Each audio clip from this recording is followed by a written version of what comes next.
غزوہ عربی زبان کا لفظ ہے جس کا مطلب ہے ارادہ کرنا، طلب کرنا، یعنی دشمن کے ساتھ لڑنے کی غرض سے چلنا۔ اور غزوہ اس جنگ کو کہتے ہیں جس جنگ میں نبی کریم نے بذات خود شرکت کی ہو۔ نبی کریم کے غزوہ کی تعداد صحیح قول کے مطابق 27 ہے، جس میں تقریباً 9 غزوہ میں قتل و قتال کی نوبت درپیش آئی۔ جنگ بدر، احد، خندق، بنی قریظہ، بنی مستلق، خیبر، فتح مکہ، حنین اور طائف۔ سبب فتح مکہ: مالک بن عباد حضرمی ایک مرتبہ مال تجارت لے کر بنو خزاعہ کی سرزمین میں داخل ہوا۔ قبیلہ بنو خزاعہ کے لوگوں نے اسے قتل کر دیا اور اس کا تمام مال و اسباب ضبط کر لیا، اور چونکہ مالک بن عباد بنو بکر کا شخص تھا، اس لیے بنو بکر نے خضرمی کے بدلے میں بنو خزاعہ کے ایک شخص کو قتل کر ڈالا۔ قبیلہ خزاعہ نے اپنے ایک شخص کے معاوضے میں بنو بکر کے 3 لوگوں کو قتل کر ڈالا۔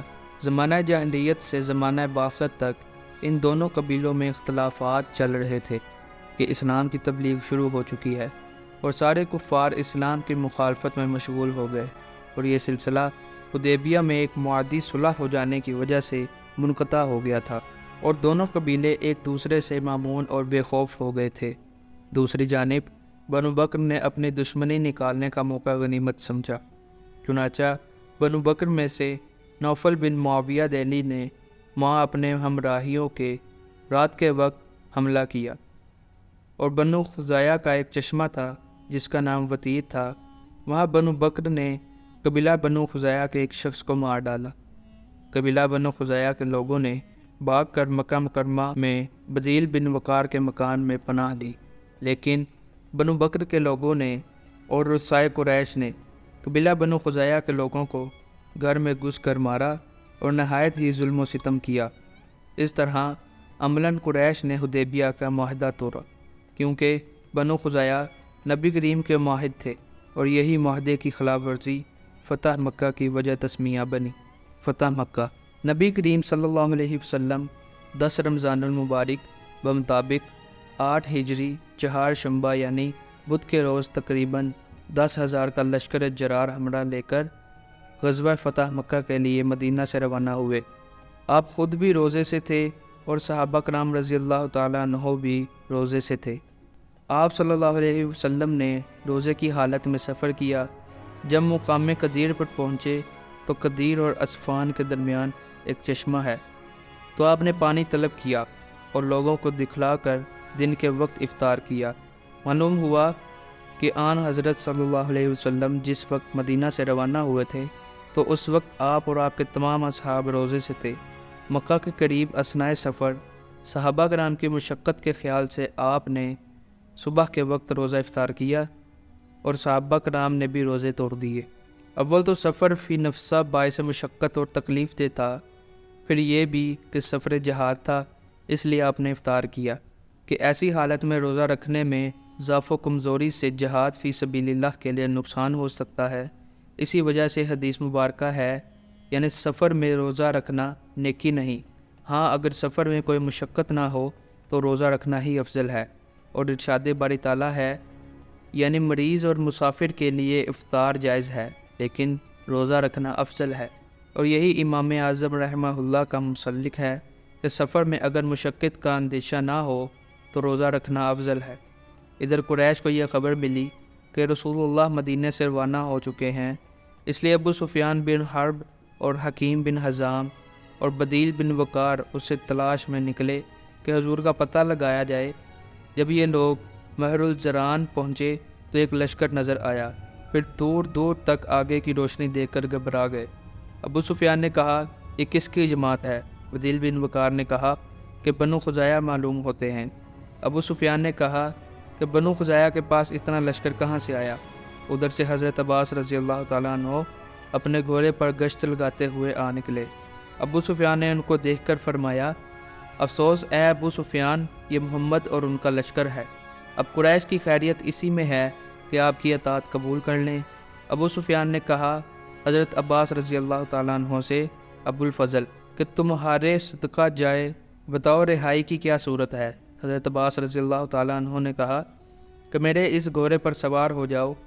میں تیرے لیے رسول اللہ سے امن طلب کروں گا۔ ابو سفیان گھوڑے پر سوار ہو گیا۔ حضرت عباس رضی اللہ تعالیٰ عنہ نے اس کو رسول اللہ کے سامنے پیش کیا، مگر فوراً حضرت عمر رضی اللہ تعالیٰ عنہ حاضر ہوئے اور عرض کیا، یا رسول اللہ اجازت دیجیے میں اس اللہ کے دشمن کو قتل کر دوں۔ حضرت عباس رضی اللہ تعالیٰ عنہ نے عرض کیا، یا رسول اللہ میں نے اس کو اپنی پناہ دی ہے۔ رسول اللہ نے فرمایا کہ اس وقت اس کو اپنے خیمے میں لے جاؤ اور صبح میرے پاس لاؤ۔ ابو سفیان تو رات پر حضرت عباس رضی اللہ تعالیٰ عنہ کے خیمے میں رہے، مگر حکیم بن حزام اور بدیل بن وقار نے اسی وقت بارگاہ رسالت میں حاضر ہو کر اسلام قبول کیا۔ صبح ہوتے ہی ابو سفیان کو بارگاہ رسالت میں پیش کیا۔ آن حضرت نے ابو سفیان سے فرمایا، بڑا افسوس ہے کہ تجھ پر اب بھی یہ بات ظاہر ہوئی کہ اللہ کے سوا کوئی معبود نہیں۔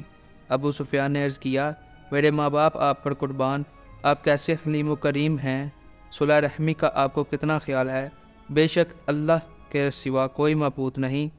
پھر ابو سفیان نے کلمہ پڑھا اور مسلمان ہو گیا۔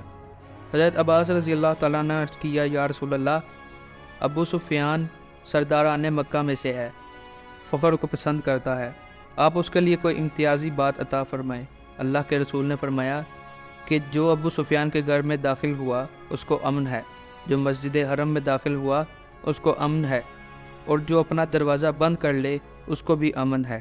پھر حضور صلی اللہ علیہ وسلم نے حضرت عباس رضی اللہ تعالیٰ عنہ کو حکم دیا کہ ابو سفیان کو لے کر ایسی گزرگاہ پر روکے رکھو کہ وہ لشکر اسلام کو بخوبی دیکھ سکے۔ چنانچہ یکے بعد دیگرے قبائل گزرتے تو ابو سفیان دنگ رہ جاتے اور دریافت کرتے کہ یہ کون لوگ ہیں۔ حضرت عباس بتاتے کہ یہ قبیلہ غفار ہے، یہ قبیلہ جہنیہ ہے، یہ حضرات انصار کا دستہ ہے۔ پھر آخر میں کوکب نبوی نمودار ہوا۔ قریش میں 10,000 کے لشکر جرار کا مقابلہ کرنے کی ہمت نہ تھی، ان کی جانوں کے لالے پڑ گئے، لیکن رحمت للعالمین نے مکہ میں داخلہ کے وقت مسلمانوں کو حکم دے دیا کہ جب تک کوئی شخص خود آپ لوگوں پر حملہ آور نہ ہو تب تک آپ کسی پر تلوار نہ اٹھائیں۔ مکہ مکرمہ میں داخلے کے بعد عام اعلان کر دیا کہ جو شخص حرم میں چلا جائے گا یا ابو سفیان کے گھر میں چلا جائے گا یا دروازہ بند کر لے گا تو وہ مامون و محفوظ ہے۔ صرف چند لوگوں نے مزاحمت کی، جن میں 2 مسلمان شہید ہوئے اور 12 یا 13 کفار مقتول ہوئے۔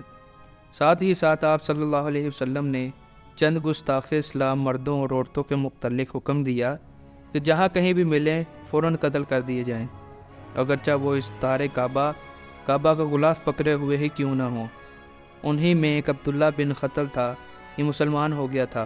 اس کو رسول اللہ نے صدقات وصول کرنے کے لیے عامل بنایا اور خدمت کے لیے ایک مسلمان کو بھی اس کے ساتھ کر دیا۔ کام میں کچھ اس کی مرضی کے خلاف ہونے کی وجہ سے اس نے مسلمان خادم کو بھی قتل کر دیا۔